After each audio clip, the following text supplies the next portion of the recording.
Special report देख रहे हैं आप। देखिए 11 दिनों की मैराथन मंथन के बाद बीजेपी ने 48 नवनिर्वाचित विधायकों के बीच से आखिरकार वो एक चेहरा चुन लिया जो दिल्ली के मुख्यमंत्री की कुर्सी पर बैठेगा। रेखा गुप्ता को दिल्ली में बीजेपी विधायक दल का नेता चुना गया। 8 फरवरी को चुनाव के नतीजे आने के बाद सीएम पद को लेकर लगातार कई नामों की चर्चा चलती रही, लेकिन बाद में रेखा गुप्ता का नाम भी मुख्यमंत्री पद की दौड़ में शामिल हुआ और आखिरकार तमाम चेहरों को पछाड़ते हुए रेखा गुप्ता सबसे आगे निकल गई। प्रियंका गुप्ता जी को विधायक दल के नेता के रूप में चुना गया।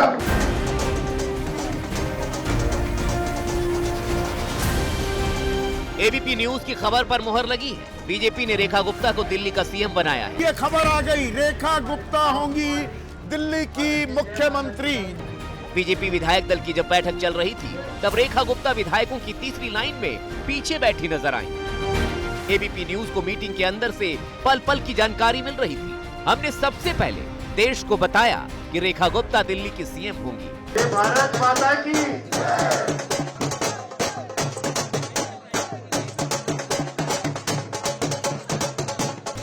रेखा गुप्ता शाम को जब बीजेपी विधायक दल की बैठक में पहुंची, उस वक्त उनका कॉन्फिडेंस हाई दिख रहा था। बॉडी लैंग्वेज बता रही थी कि उन्हें ही दिल्ली की कमान मिलने जा रही है। विक्ट्री साइन दिखाकर रेखा गुप्ता ने इशारा भी दे दिया था। बहुत बहुत खुश है, भाभी की मेहनत सफल आई, सबका बहुत बहुत आभार। अब समर्थकों में खुशी की लहर है, घर में मिठाइयाँ बांटी जा रही है। सासू माँ बहू रानी को क्या संदेश दे रही हैं आज? बस जीवन में ऐसे ही मेहनत करते रहो, आगे बढ़ते रहो। अब सब मुख्यमंत्री की सासू माँ में अंतर क्या आएगा? नहीं, कोई अंतर नहीं है, कोई अंतर नहीं है। मुख्यमंत्री की नहीं, रेखा की सास, मतलब रेखा मेरी बहू, बस। रेखा बहू है।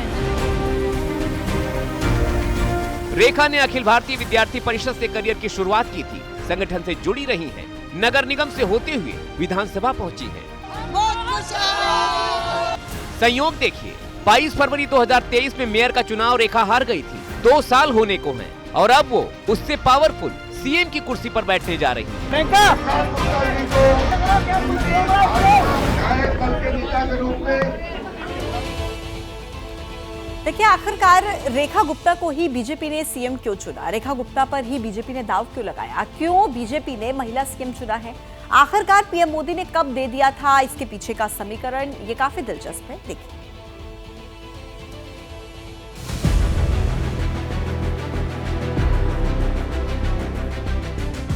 रेखा गुप्ता के नाम की चर्चा पिछले कई दिनों से हो रही थी। एबीपी न्यूज ने 11 फरवरी को ही बता दिया था कि रेखा गुप्ता का नाम रेस में आगे है।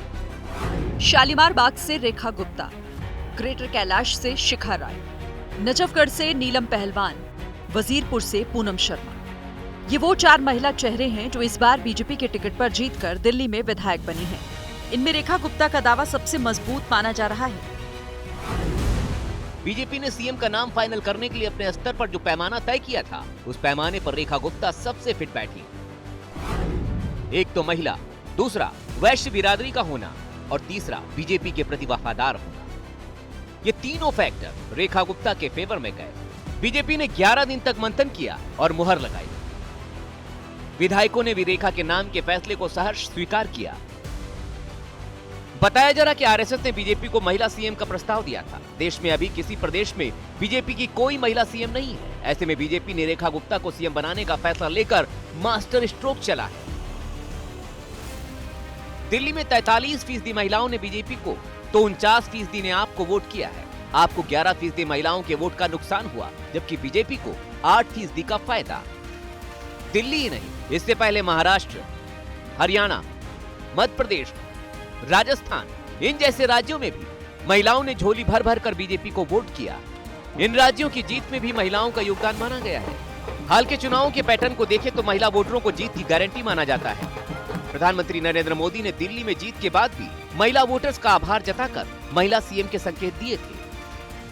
एक बार फिर नारी शक्ति ने दिल्ली में मुझे अपना आशीर्वाद दिया है।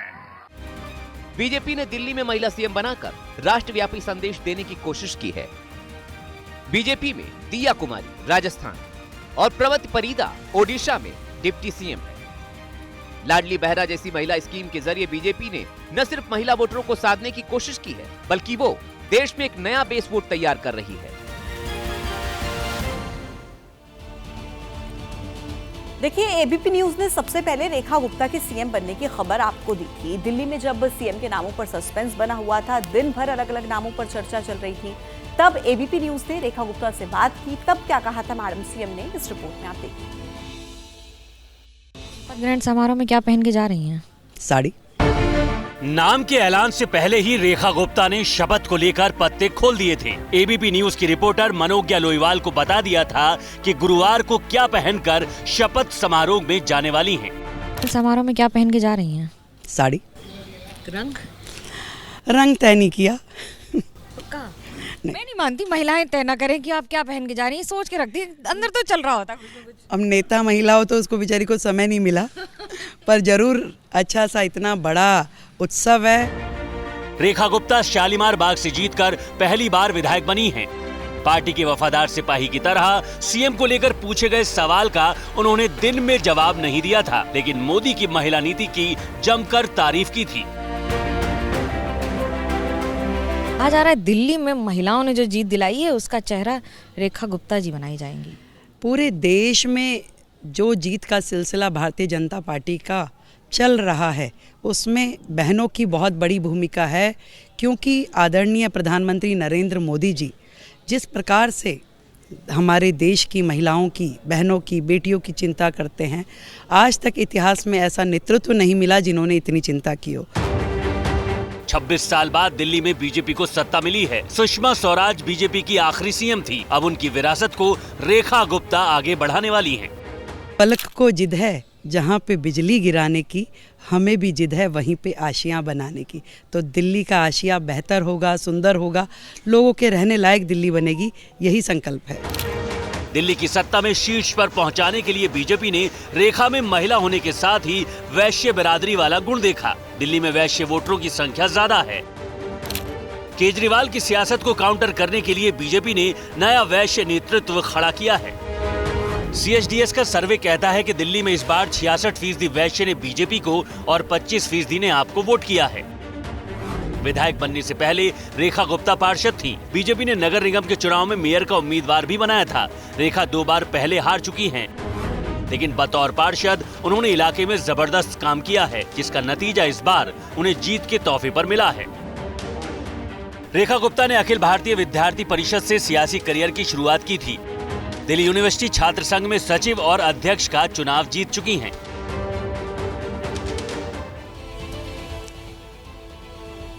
अब देखिए, मुख्यमंत्री के तौर पर रेखा गुप्ता के नाम के ऐलान के बाद अब आपके मन में ये सवाल होगा कि सरकार बनने के बाद बीजेपी सबसे पहले क्या करेगी। बीजेपी के उस मास्टर प्लान के बारे में हम आपको पहले ही पूरी जानकारी देने वाले हैं, वो आप इस रिपोर्ट में देखिए।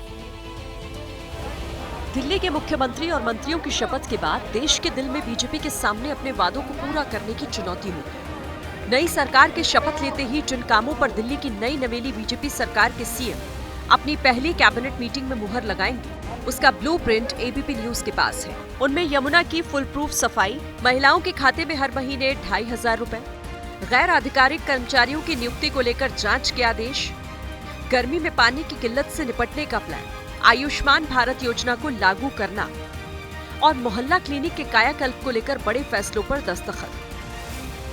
ये वो सारे मुद्दे हैं जिनको चुनाव में बीजेपी ने जोर शोर से उठाया और उसके असर से दिल्ली की सत्ता पर काबिज होने में कामयाब हुई। खबर है कि इन्हीं मुद्दों पर सबसे पहले मुहर लगेगी। महिलाओं को 2500 रुपए की सहायता देना, यमुना का सौंदर्यीकरण करके यमुना को स्वच्छ करना, इस सहित और बहुत सारे प्रमुख मुद्दे हैं, क्योंकि दिल्ली में 10 साल में कुछ नहीं हुआ। मोहल्ला क्लिनिक से आम आदमी पार्टी की सरकार ने आम लोगों को घर के करीब ही बेहतर इलाज की शुरुआत की थी। 1000 मोहल्ला क्लिनिक बनाने के वादे पर 10 सालों में महज 545 मोहल्ला क्लिनिक बने। बीजेपी इन मोहल्ला क्लिनिक को भ्रष्टाचार का सेंटर बताकर इन्हें बंद कराने की मांग करती रही, लेकिन अब इनका नाम बदलकर नए सिरे से शुरू करने की तैयारी की है। पहली कैबिनेट में इस पर मुहर के संकेत पहले ही मिल चुके हैं। मैंने पहले से बताया कि अगर आपको लगता है कि आपको मेरे काम से अच्छा नहीं लग रहा, तो बता दीजिए, मैं अपने काम में बहुत अच्छा हूँ। तो दूसरी तरफ गलत तरीके से भर्ती पर दिल्ली के मुख्य सचिव पहले ही दिल्ली सरकार के अधीन आने वाले सभी विभागों को नोटिस जारी कर चुके हैं, जिसमें सभी विभागों में नॉन ऑफिशियल स्टाफ की लिस्ट सौंपे जाने के आदेश जारी हो चुके हैं। दरअसल केजरीवाल सरकार में अलग अलग विभागों में कई तरह के नॉन ऑफिशियल स्टाफ की नियुक्ति की गई थी। संभव है कि नई सरकार बनने के साथ ही दिल्ली सरकार में कार्यरत इन लोगों पर गाज गिर सकती है। इससे जुड़े फैसले पर पहली बैठक में मुहर लगने के संकेत भी हैं। तो दिल्ली में सील पड़ी 13,000 दुकानों को खोलने का मुद्दा भी बीजेपी के वादों का हिस्सा था। उन दुकानों को दोबारा खोले जाने का आदेश भी दिल्ली की बीजेपी सरकार की पहली कैबिनेट मीटिंग में जारी हो सकता है। सीएम फेज चुन लिया गया, अब प्राथमिकता के आधार पर काम चुने जाएंगे। बीजेपी ने दिल्ली के विकास के लिए प्लान ऑफ एक्शन के तहत 100 दिन का समय तय किया है और 26 साल बाद इस अग्नि परीक्षा में पास होकर दिल्ली वालों के बीच अपना भरोसा बनाने का मौका चूकना नहीं चाहिए। देखिए, दिल्ली में आम आदमी पार्टी की हार की बड़ी वजह ये रही कि वो यमुना की सफाई नहीं कर पाई। इस चुनाव में यमुना का मुद्दा खूब चला। अब जब बीजेपी जीत गई है और नई सीएम रेखा गुप्ता के नाम का ऐलान भी हो गया है, नई मुख्यमंत्री के सामने फिलहाल सबसे बड़ा चैलेंज यमुना की सफाई का ही होगा।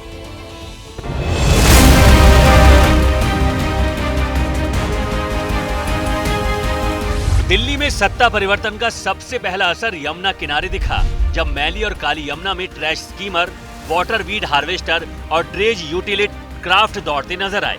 सरकार गठन से पहले ही क्लीन यमुना का ट्रेलर दिख गया है, लेकिन नए सीएम के सामने इस मिशन को अंजाम तक पहुंचाने की चुनौती है। यमुना जी को हम दिल्ली शहर की पहचान बनाएंगे। मैं जानता हूं ये काम कठिन है, मैं ये भी जानता हूं ये काम बहुत लंबे समय का है। समय कितना ही क्यों न जाए, शक्ति कितनी ही क्यों न लगे, लेकिन अगर संकल्प मजबूत है तो यमुना जी के आशीर्वाद रहने वाले। इस भागीरथ संकल्प को पूरा करने का वादा खुद पीएम मोदी ने किया है। नए सीएम के चयन में इस बात का भी ख्याल जरूर रखा होगा कौन दिल्ली में पीएम के इस मिशन को साकार कर सकता है। वैसे भी केंद्र सरकार की तरफ से क्लीन यमुना की डेडलाइन निकाल दी गई है 27 में निसंदेह, यानी जो सफाई का अभियान है वो 2027 में पूरा हो जाएगा 100%। बीजेपी जानती है कि यमुना पर किए वादे पूरे नहीं किए तो अगली बार उसे भी उन्हीं सवालों का सामना करना पड़ेगा जो इस बार उसने आम आदमी पार्टी से पूछे थे। सत्ता परिवर्तन होते ही यमुना मैया को 3 साल में निर्मल और अविरल बनाने की रूपरेखा तैयार कर ली गई है, जिसे 4 हिस्सों में बांटा गया है। पहला, यमुना में जमा कचरे, गाद, अन्य गंदगी को हटाया जाएगा। दूसरा, नजफगढ़ ड्रेन, सप्लीमेंट्री ड्रेन, अन्य बड़े नाले साफ किए जाएंगे। तीसरा, मौजूदा सीवेज ट्रीटमेंट प्लांट्स की क्षमता और कामकाज की रोज निगरानी होगी। चौथा, 400 एमजीडी सीवेज ट्रीटमेंट की कमी को पूरा करने के लिए नए एसटीपी, डीएसटीपी बनाए जाएंगे। दिल्ली प्रदूषण नियंत्रण समिति को कारखानों से नालों में छोड़े जा रहे गंदे पानी पर सख्त निगरानी रखने का निर्देश दिया है। इसके अलावा दिल्ली जल बोर्ड, पीडब्ल्यूडी, डीडीए समेत इस मसले से जुड़े सभी विभागों को तालमेल बिठाकर काम करने को कहा गया है। चर्चा तो यमुना नदी के लिए अलग से बोर्ड या प्राधिकरण बनाने की भी है और इस मास्टर प्लान को अमली जामा पहनाने का काम मोदी के नए सिपे सालार के कंधों पर होगा।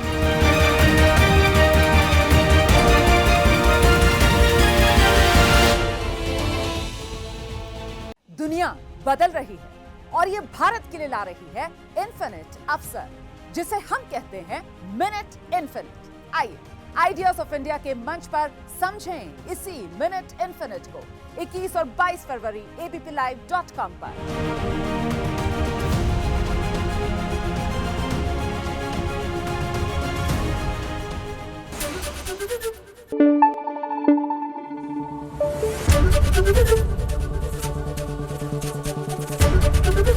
एबीपी न्यूज आपको रखे आगे।